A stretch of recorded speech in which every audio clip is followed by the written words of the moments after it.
மகாநதி சீரியல்ல அடுத்து வர எபிசோட்ல நம்ம காவேரியும் நம்ம விஜயும் நடந்து வந்துட்டு இருக்காங்க.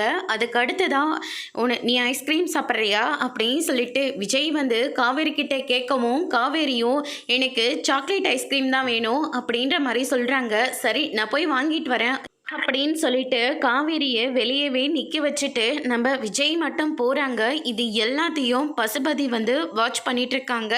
காவேரி தனியாக நின்றுட்டு இருக்கிறத பார்த்த உடனே அவங்க டிரைவர் கிட்ட எட்ரா வண்டியை அப்படின்ற மாதிரி வந்து சொல்கிறாங்க. ஸ்பீடாக வந்து காவேரி மேலே மோதலான்னு சொல்லிட்டு வருது. ஆனால் அதுக்குள்ளே நம்ம விஜய் இருந்துட்டு காவேரி அப்படின்னு சொல்லிட்டு பக்கமாக தள்ளிக்கிறாங்க. அதுக்கு அடுத்து தான் வந்து பார்த்திங்கன்னா பயங்கர ஸ்பீடாக அந்த கார் போயிடுது.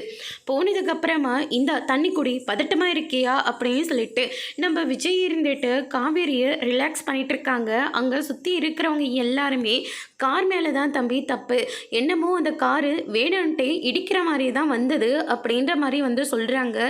இதை கேட்டோன்னே விஜயும் காவேரியும் பயங்கரமாக வந்து ஷாக் ஆகுறாங்க. நல்ல வேலை ஒன்றும் ஆகலை, இல்லாட்டி பிள்ளைத்தாச்சி பொண்ணு என்ன ஆகுறது அப்படின்ற மாதிரி வந்து சொல்லிட்டு இருக்காங்க. காவேரி ஒன்றும் இல்லைம்மா அப்படின்னு சொல்லிட்டு ரிலாக்ஸ் பண்ணிட்டு இருக்காங்க. என்னமோ அந்த காருக்குள்ளே பசுபதி இந்த மாதிரி தான் இருக்குது.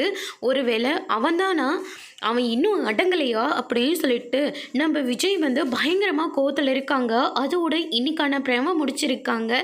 இனி விஜயால் பசுபதிக்கு என்னெல்லாம் நடக்க போகுதுன்றதை வெயிட் பண்ணி பார்க்கலாம். தேங்க்யூ.